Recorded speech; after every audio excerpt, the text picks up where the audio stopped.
कांग्रेस के विधायक और विधानसभा में उपनेता प्रतिपक्ष हेमंत कटारे फिर एक बार पुराने दुष्कर्म केस को लेकर कानूनी मुश्किलों में घिरते हुए नजर आ रहे हैं। सुप्रीम कोर्ट ने उस मामले की दोबारा से जांच कराने के आदेश दिए हैं, जिसे हाईकोर्ट ने पहले रद्द कर दिया था। जांच के आदेश पर सियासत गर्म आ गई है। उपनेता प्रतिपक्ष हेमंत कटारे ने आरोपों को झूठा बताते हुए कहा कि बीजेपी के मेरे विरोधी महिलाओं की आड़ में राजनीति कर रहे हैं। हेमंत कटारे के बयान पर पलटवार करते हुए बीजेपी का कहना है कि राजनीतिक दुर्भावना नहीं है, बल्कि सुप्रीम कोर्ट के आदेश पर जांच होगी।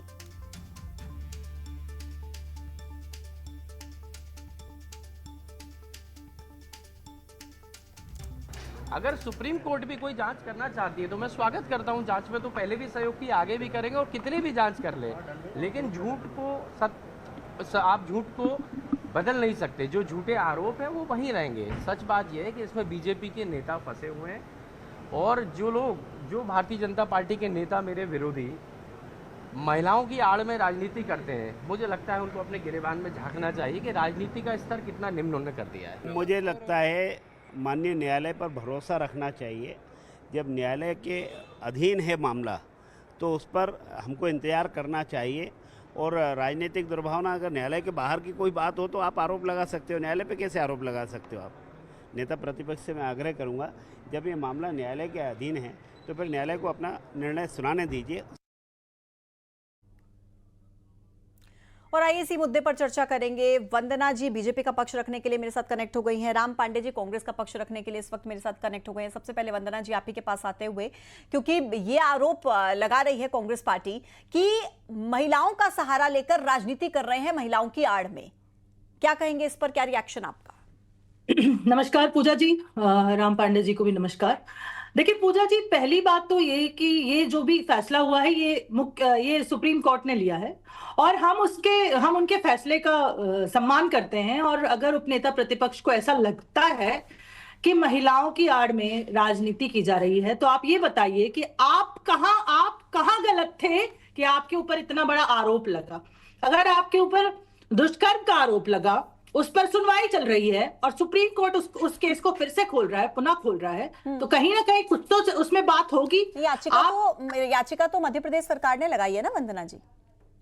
जी, लेकिन एक बात बताइए, कोई किसी के ऊपर इतना बड़ा आरोप कब लगाता है? जब किसी ने उस प्रकार का कोई दुष्कर्म किया होता है या उसकी कोई गलती होती? बिना गलती के आप बताइए, आज आप और मैं बैठे हैं पूजा जी, कोई आप हमारे ऊपर आरोप लगा सकता है? जब तक चिंगारी नहीं होती तो धुआं नहीं होता, चिंगारी नहीं उठती धुआं नहीं होता। लेकिन वंदना जी आज देखिए ये भी तो सच है ना जी सफाई देते फिर रहे हैं।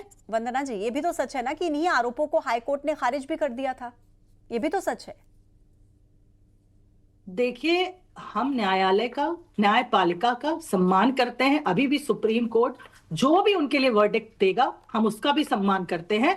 लेकिन बात यह है कि जिस प्रकार की टिप्पणी हेमंत कटारे जी अभी जिस प्रकार की टिप्पणी दे रहे थे कि महिलाओं की आड़ में भारतीय जनता पार्टी राजनीति कर रही है, तो महिलाओं को तो उपभोग की वस्तु आपने समझा है।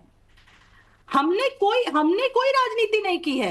आज न्यायपालिका का ये डिसीजन है कि आपके ऊपर केस चलेगा। अगर आपने गलती नहीं करी होती तो आपके ऊपर ये केस ना तो आपके ऊपर ये केस की एफआईआर होती, ना आज उस पर सुनवाई चल रही होती। ठीक है। आपकी पार्टी के नेताओं के हिस्ट्री याद करिए। आपकी पार्टी के नेताओं में चाहे आप उमंग श्रृंगार जी को ले लीजिए, वो इस तरह के दुष्कर्म में लिप्त पाए गए, उनके ऊपर केस चला। दिग्विजय सिंह जी महिलाओं को टंचमाल आइटम कहते हैं, कमलनाथ जी भी इस तरह की टिप्पणियों का प्रयोग करते हैं, जीतू पटवारी जी रसोर चाशनी ढूंढने की बात करते हैं। तो आप लोगों ने समय समय पर नारी का अपमान करने में कोई कमी नहीं रखी। ठीक है वंदना तो जी, आज आप लोग के पास डॉक्टर राम पांडे भी मेरे साथ कनेक्टेड हैं। डॉक्टर राम पांडे बताइए जरा, कह रहे हैं कि ऐसे ही तो नहीं कुछ भी केस आ जाता है सामने, कुछ किया होगा तभी तो आरोप लगे हैं, और जब आपके पास सच है तो घबराने की क्या बात है? जैसे हाईकोर्ट से पूरा रद्द हो गया था मामला, हो सकता है सुप्रीम कोर्ट से भी हो जाए, विश्वास रखिए। जी जी जी बिल्कुल सही कहा आपने, घबराने वाली बात नहीं है। बात मेन ये है, मध्य प्रदेश में बीजेपी की सरकार करीब 20 साल से है, लेकिन जो विपक्ष के नेताओं पर जो झूठे केस दर्ज होना शुरू हुए हैं वो 2014 के बाद हुए। मैं ये कहूंगा कि अटल जी की सरकार में भी विपक्ष के नेताओं पर झूठे केस नहीं होते थे, और 2014 के पहले भी जो भी सरकार थी, चाहे कांग्रेस की हो या बीजेपी की हो, झूठे केस लगभग दर्ज नहीं होते थे।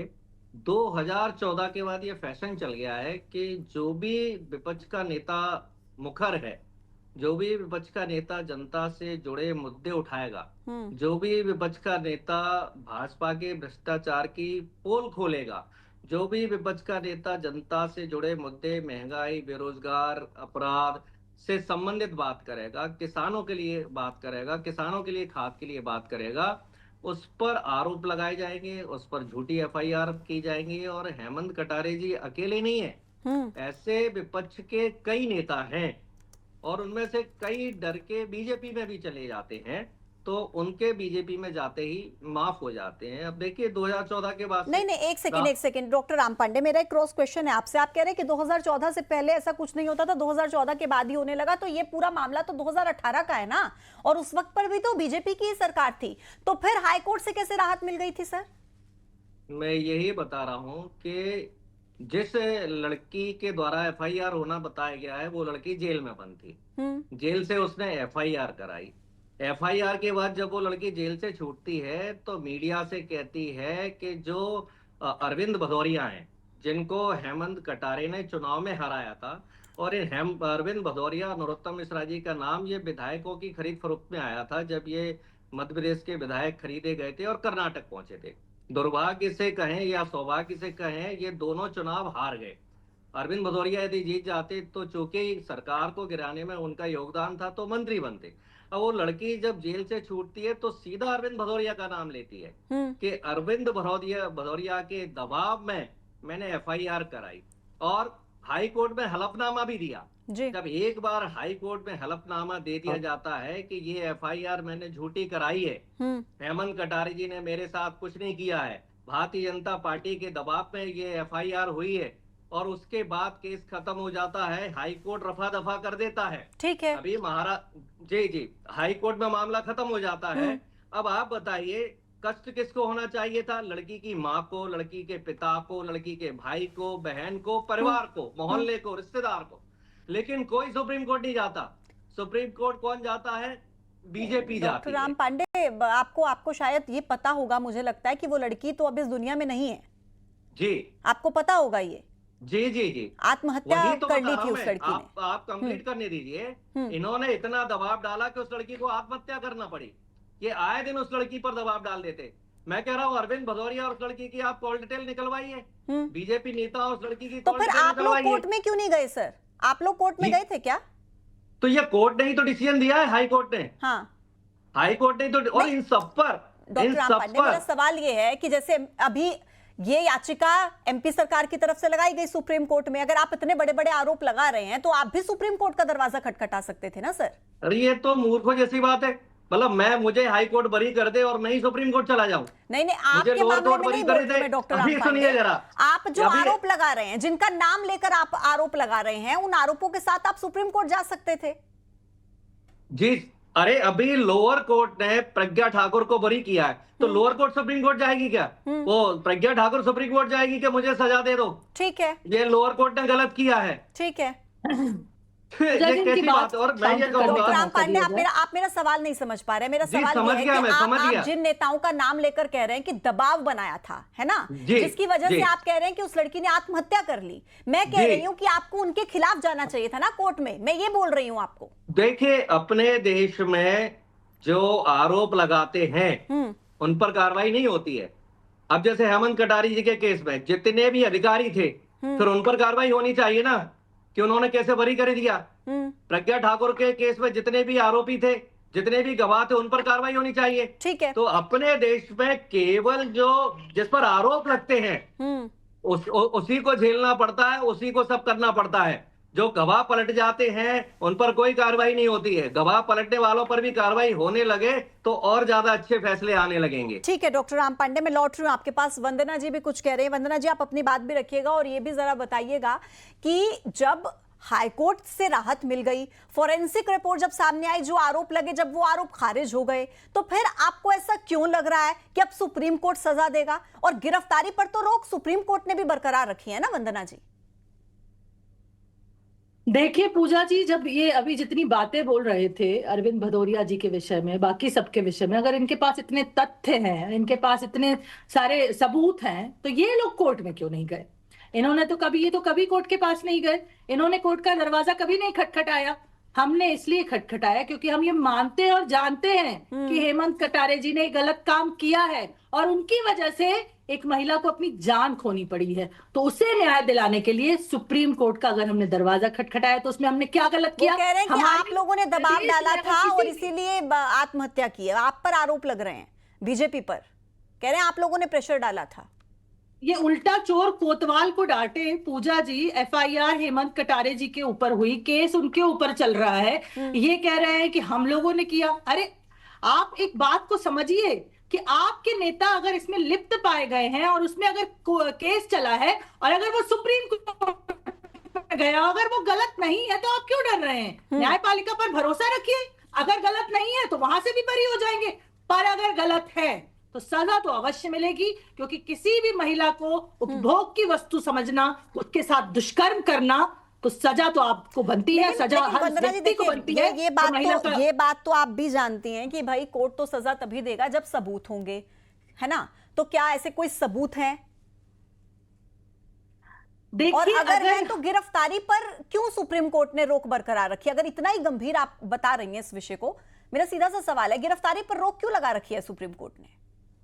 आप एक बात बताइए पूजा जी, आज जिस पोस्ट पर हेमंत कटारे जी बैठे हैं, उपनेता प्रतिपक्ष, विपक्ष की दूसरी सबसे बड़ी पोस्ट पर वो बैठे हुए हैं, उनके ऊपर इतना बड़ा आरोप लगा हुआ है, उसके बावजूद उन्हें उपनेता प्रतिपक्ष बनाया गया। तो अगर हमारे पास सबूत हैं और अगर वो गलत हैं तो हम क्यों सुप्रीम कोर्ट में ना जाए? ऐसे व्यक्ति को आप कैसे नेतृत्व प्रदान कर सकते हैं? मैं कहती हूं कि मान लीजिए हेमंत कटारे जी के ऊपर आगे चल के जो भी फैसला है, पर आप ये बताइए क्या उन्हें उपनेता प्रतिपक्ष, क्या कांग्रेस पार्टी में नेताओं की कमी हो गई है? क्या कोई क्लीन इमेज वाले नेता को नहीं बनाया जा सकता था? एक महिला के साथ दुष्कर्म में लिप्त अगर कोई आरोपी पाया जा रहा है, उसको आप कैसे उपनेता प्रतिपक्ष बना सकते हैं? ये किस प्रकार की कांग्रेस पार्टी है? डॉक्टर राम पांडे, देखिए, सबसे जो बुरा इस मामले में कोई केस माना जाता है तो वो पास्को का माना जाता है। जो लोग बच्चियों के साथ बलात्कार करते हैं, जो नासमझ बच्चियों के साथ बलात्कार करते हैं, वो किस किस पर लगा? येदियुरप्पा पर, भारतीय जनता पार्टी के मुख्यमंत्री पर। वो केस किस पर लगा? ब्रजभूषण सिंह पर, भारतीय जनता पार्टी के सांसद पर, और कुश्ती फेडरेशन के जो रेसलिंग फेडरेशन है उसके अध्यक्ष पर। क्या उन दोनों की गिरफ्तारी हुई? क्या उन दोनों की पूछताछ हुई? तो गिरफ्तारी क्या उन तो दोनों के लिए अभी बीजेपी ने तक एफआईआर हेमंत कराई? कटारे जी की भी नहीं हुई है। डॉक्टर राम पांडे, मेरा आखिरी सवाल है, आपको कानून पर भरोसा है? सुप्रीम कोर्ट पर आपको भरोसा है? जी है। तो आपको जी लगता है है कि अगर फिर तो आपको ये मानना चाहिए कि अगर वो निर्दोष है, उन्होंने कुछ नहीं किया, तो वहां से भी कोई उनके ऊपर जी दाग नहीं लगेगा। जी जी बिल्कुल, हमें है ना, जैसे प्रज्वल रेवन्ना था, बिल्कुल ठीक है। नरेंद्र मोदी जी के छोटे भाई की तरह, ठीक। 400 महिलाओं का बलात्कारी था, भारतीय जनता पार्टी ने उसका प्रचार किया। डॉक्टर राम पांडे, इस तरीके की बातें ने मेरे पास इतना ही समय था। आप दोनों का बहुत बहुत शुक्रिया मेरे साथ इस चर्चा में शामिल होने के लिए। और इसी के साथ इस डिबेट में इतना ही। छोटा सा ब्रेक देखते रहिए न्यूज़ 18। नमस्कार।